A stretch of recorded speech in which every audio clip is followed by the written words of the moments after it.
So guys welcome back to our channel. അപ്പോൾ ഞാനിവിടെ Roshan movie of the week ഓരോ ആഴ്ചയിലും ഞാൻ കുറേ പടങ്ങൾ കാണാറുണ്ട്. സോ അതിൽ കണ്ടതിൽ നിങ്ങളോട് റെക്കമെൻഡ് ചെയ്യണോ അല്ലെങ്കിൽ നിങ്ങൾ കാണണമെന്ന് ഞാൻ ആഗ്രഹിക്കുന്ന പടങ്ങളെപ്പറ്റി റെപ്രസെൻറ്റ് ചെയ്ത് പറയുന്ന ഒരു ചെറിയൊരു സെഗ്മെൻറ്റാണ് മൂവി ഓഫ് ദി വീക്ക് എന്ന പേരിൽ നമ്മൾ ഇന്ന് തുടങ്ങാൻ പോകുന്നത്. ഇതിപ്പോൾ ഈ ആഴ്ച തന്നെ ഇറങ്ങിയ പുതിയ പടങ്ങൾ തന്നെ ആയിരിക്കണമെന്നില്ല, കുറച്ച് വർഷങ്ങൾക്ക് മുമ്പ് ഇറങ്ങിയ പടങ്ങൾ പോലും ഞാനിപ്പോൾ കണ്ടു കഴിഞ്ഞിട്ട് എനിക്ക് റെക്കമെൻഡ് ചെയ്യണം തോന്നി കഴിഞ്ഞാൽ അതിനെക്കുറിച്ച് ഞാനിവിടെ പറയുന്നതായിരിക്കും. സോ ഓൾറെഡി നിങ്ങൾ കണ്ട പടങ്ങളായിരിക്കാനൊക്കെ സാധ്യതയുണ്ട്. സോ ഒന്നുകൂടി കാണാനുള്ള ഒരു അവസരം കൂടിയാണ്. സോ ഐശ്വര്യമായിട്ട് നമുക്കൊരു ഡിസ്നി ആനിമേഷൻ പടം വെച്ച് തന്നെ തുടങ്ങിക്കളയാം. പടം ഇറങ്ങിയിട്ട് ഒരുപാട് നാളൊന്നും ആയിട്ടില്ല, 1-2 മാസം എങ്ങാണ്ട് ആയിട്ടുള്ളൂ എന്ന് തോന്നുന്നു. So without waiting much let's talk about.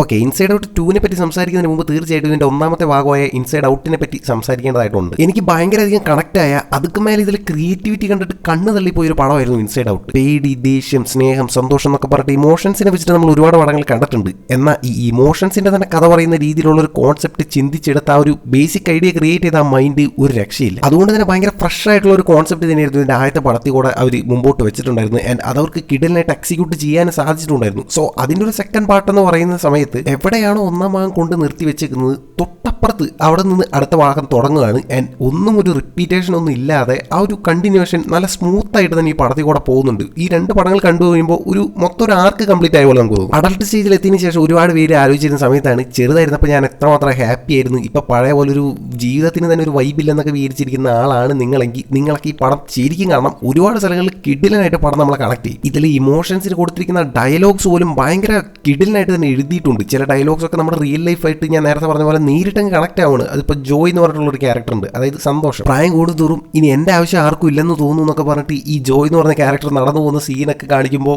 ശരിയാണല്ലേ, അതല്ലേ നമ്മുടെ ലൈഫിൽ ഇപ്പോൾ നടന്നുകൊണ്ടിരിക്കുന്നത്. പണ്ടത്തെ പോലെ ഞാനിപ്പോൾ ഹാപ്പി ആവണമെന്ന് നമ്മൾ തന്നെ നമ്മളോട് ചോദിക്കുന്ന രീതിയിലുള്ള ഒരുപാട് സീനൊക്കെ ഉണ്ട്. അതുപോലെ തന്നെ സർക്കാസം, നൊസ്റ്റാൾജിയ എന്നൊക്കെ പറഞ്ഞിട്ട് എവിടെയൊക്കെ ഒരു കണക്ഷൻ കൊണ്ടുവരാൻ പറ്റുമോ അതിനെയൊക്കെ കൃത്യമായിട്ട് പടത്തിൽ പ്ലേസ് ചെയ്തിട്ടുണ്ടെന്നുള്ളതാണ് കിഡിലിനായിട്ട് തന്നെ വർക്കൗട്ട് ആയത്. ആദ്യത്തെ പടത്തിൽ ആകെ ഒരു 5-6 ഇമോഷൻസ് മാത്രമേ നമ്മൾ കാണിച്ചിട്ടുണ്ടായിരുന്നുള്ളൂ. ആൻഡ് ഈ പടത്തിലോട്ട് വരുമ്പോൾ ഒരുപാട് ഇമോഷൻസ് കയറി വരുന്നുണ്ട്. കാരണം ആ റൈലി എന്ന് പറഞ്ഞ മെയിൻ ക്യാരക്ടർ വലുതായി കൊണ്ടിരിക്കുകയാണ്. സോ നമ്മൾ വലുതാവുന്നതിനനുസരിച്ച് നമ്മുടെ ഉള്ളിൽ ഇമോഷൻസും കൂടി വരുമെന്നുള്ളൊരു കാര്യം അവിടെ കൺവേ ആവുന്നുണ്ട്. സോ അതുകൊണ്ട് തന്നെ ഈ ഇമോഷൻസിൻ്റെ ഒരു ഐഡിയകളി ആവുമ്പോൾ തന്നെ ഇതിനെ വെച്ച് നമ്മുടെ ലൈഫിനെ നമ്മൾ മുമ്പോട്ട് കൊണ്ടുപോകും. ആൻസൈറ്റി ആണോ, ഡിപ്രഷൻ ആണോ, അതോ ജോയ് ആണോ, അതോ സാഡ്നെസ് ആണോ നമ്മുടെ ലൈഫിനെ കൺട്രോൾ ചെയ്യാൻ പോകുന്നത് എന്നുള്ള ആ ഒരു കൺഫ്യൂഷനൊക്കെ വരുന്ന പരിപാടിയൊക്കെ കിഡിലിനായിട്ട് ഒരു മെറ്റഫറിക്കൽ രീതിയിലാണ് പടത്തിൽ കൊണ്ടുപോകുന്നത്. ആനിമേഷൻ പടങ്ങളൊക്കെ കുട്ടിക്കളിയാണ്, കുഞ്ഞിപ്പിള്ളേർ കണ്ട പടങ്ങളാണെന്ന് പറയുന്നവരൊക്കെ ഈ പടം ഒന്ന് കണ്ടു നോക്കണം. ഓഫ് കോഴ്സ് ഈ പടത്തിലെ കളർഫുൾ ആയിട്ടുള്ള പരിപാടികളൊക്കെ കുട്ടികൾ തീർച്ചയായിട്ടും എൻജോയ് ചെയ്യുമെങ്കിൽ കൂടി ഇതിലെ ഡയലോഗ്സും കുറെ കാര്യങ്ങളൊക്കെ കൂടുതൽ കണക്ട് ആവുന്നത് അഡൽട്സിനായിരിക്കും. ആൻഡ് ഡിസ്നി പിക്സാറിന്റെ ആനിമേഷൻ ക്വാളിറ്റി ഒരു പോസിറ്റീവ് ഫാക്ടറായിട്ട് പറയേണ്ട കാര്യമില്ലല്ലോ. ഇവന്മാർ രണ്ടുപേരും ഒരുമിക്കുമ്പോൾ പിന്നെ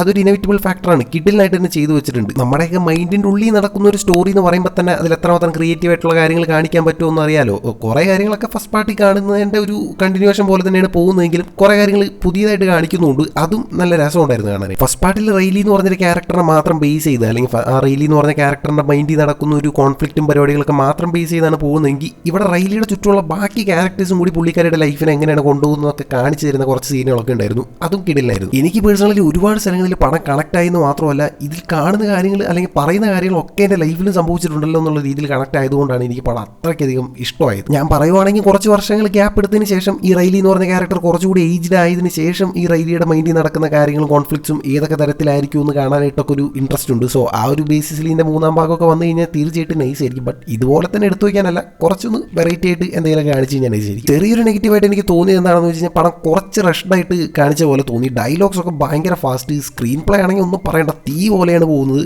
അത് കാണുമ്പോൾ നല്ല രസമുണ്ടെങ്കിൽ കൂടി ചില സീനുകളൊക്കെ കുറച്ചുകൂടി ഒന്ന് ടൈം എടുത്ത് കാണിച്ചിരുന്നെങ്കിൽ നന്നായിരുന്നു എന്ന് തോന്നി. ഒന്നുമില്ലെങ്കിൽ ഇമോഷൻസിൻ്റെ ഒരു കഥ പറയുന്ന പടമല്ലേ, അപ്പോൾ ആ ഇമോഷൻസ് കൺവേ ആവാനുള്ളൊരു സമയമെങ്കിലും കൊടുക്കാമായിരുന്നു തോന്നി. വലിയൊരു നെഗറ്റീവായിട്ട് പറയുന്നതൊന്നുമല്ല, എന്നാലും തോന്നിയൊരു കാര്യം പറഞ്ഞത് മാത്രം. സോ നിങ്ങൾ ഈ പടം കണ്ടിട്ടില്ല എങ്കിൽ ഈ വീക്കെൻഡ് കുട്ടികളൊക്കെ ഉണ്ടെങ്കിൽ അവരുടെയൊക്കെ ഒരുമിച്ചിരുന്ന് കാണാൻ പറ്റിയ ഒരു കിടിലൻ പടമായിട്ട് തന്നെ ഞാൻ പറയും. ഒരുപാട് മോറൽ വാല്യൂസും കൂടി കൺവേ ചെയ്യുന്ന ഒരു പടമാണ്. ആൻഡ് ഓഫ് കോഴ്സ് ഒരു പടത്തിന്റെ സെക്കൻഡ് പാർട്ട് വരുമ്പോൾ തീർച്ചയായിട്ടും അതിന്റെ 1-ാം ഭാഗത്തിന്റെ റേഞ്ച് എത്തിയോ എന്നുള്ളൊരു ചോദ്യം തീർച്ചയായിട്ടും ഉണ്ടാവുമല്ലോ. സോ അങ്ങനെ ചോദിക്കുവാണെങ്കിൽ 1-ാം ഭാഗത്തിന്റെ അത്രയും അതിനേക്കാളും മേലെ നിൽക്കുന്ന രീതിയിൽ ഒന്നും പറയാൻ പറ്റത്തില്ല. എന്നാൽ അതിൻ്റെ ഒരു സീക്വൽ എന്ന നിലയ്ക്ക് തീർച്ചയായിട്ടും ഒരു ജസ്റ്റിസ് കൊടുത്തിട്ടുണ്ട്. ഫസ്റ്റ് പാർട്ടിൽ ഒരുപാട് ഇമോഷണൽ ആയിട്ടുള്ള രംഗങ്ങളൊക്കെ ഉണ്ട്, ഇതിലും ഇല്ലെന്നല്ല, ബട്ട് അതിന്റെ അത്ര ഒരു എഫക്റ്റ് നൽകുന്ന രീതിയിലുള്ള പരിപാടികളൊന്നും ഇല്ല. ഒരുപാട് ഇമോഷൻസിനെ ഹാൻഡിൽ ചെയ്യുന്ന ഒരു സ്റ്റോറി ലൈൻ ആയതുകൊണ്ട് തന്നെ ചില ഇമോഷൻസിനൊന്നും കറക്റ്റ് ഒരു സ്പേസ് കൊടുക്കാനും പറ്റിയില്ല. ഫസ്റ്റ് പാർട്ടിലാകെ കുറച്ച് ഇമോഷൻസേ ഉള്ളൂ എന്നുള്ളതുകൊണ്ട് എല്ലാവർക്കും ആ പടത്തിൽ എന്തെങ്കിലും ചെയ്യാനുണ്ട്. ബട്ട് ഇതിൽ എല്ലാ ഇമോഷൻസും ഇങ്ങനെ തനിത്തനിയായിട്ട് നിൽക്കുവാണ്. സോ നിങ്ങൾ ഫസ്റ്റ് പാർട്ട് കണ്ടിട്ടില്ലെങ്കിൽ അത് കാണാതെ നേരെ ഇത് കാണുന്നതിനോട് എനിക്ക് അത്ര യോജിപ്പില്ല. കാരണം ഇത് നേരെ അങ്ങ് ഫിറ്റ് ആവുകയാണ് ഫസ്റ്റ് പാർട്ടുമായിട്ട്. ഇത് എന്താണ് ഇവിടെ നടക്കുന്നത്, എങ്ങനെയാണ് നടക്കുന്നത് എന്നുള്ളൊരു ബേസിക് ഔട്ട്ലൈൻ തരാനൊന്നും ഇതിലധികം സമയം എടുക്കുന്നില്ല. സോ ഒറ്റയടിക്ക് കാണാൻ പറ്റിയ 2 പടങ്ങൾ തന്നെയാണ് ഇൻസൈഡ് ഔട്ടിന്റെ ഫസ്റ്റ് പാർട്ടും സെക്കൻഡ് പാർട്ടും. ഒരു മൊത്തം ഒരു ഒറ്റ പടം കണ്ട പോലെയുള്ളൊരു ഫീലിംഗ് ആയിരിക്കും നിങ്ങൾക്ക് കിട്ടാനേ പോകുന്നത്. സോ നിങ്ങൾ ഇതൊരു ഈ പടം കണ്ടിട്ടില്ലെങ്കിൽ തീർച്ചയായിട്ടും ഒന്ന് ട്രൈ ചെയ്ത് നോക്കുക. ഒരു വെറൈറ്റി എക്സ്പീരിയൻസ് തന്നെയായിരിക്കും. സോ ഓൾറെഡി നിങ്ങൾ ഈ പടം കണ്ടിട്ടുണ്ടെങ്കിൽ എന്താണ് നിങ്ങൾക്ക് തോന്നിയതെന്നുള്ള കാര്യങ്ങൾ, നിങ്ങളുടെ ലൈഫുമായിട്ട് കണക്ട് ചെയ്യുന്ന മൊമെന്റ്സ് ഉണ്ടായിരുന്നു എന്നുള്ള പരിപാടികളൊക്കെ ഒന്ന് പറഞ്ഞു കഴിഞ്ഞാൽ നൈസായിരിക്കും. മറ്റൊരു വീഡിയോയിലൂടെ നമുക്ക് എന്തായാലും വീണ്ടും കാണാം.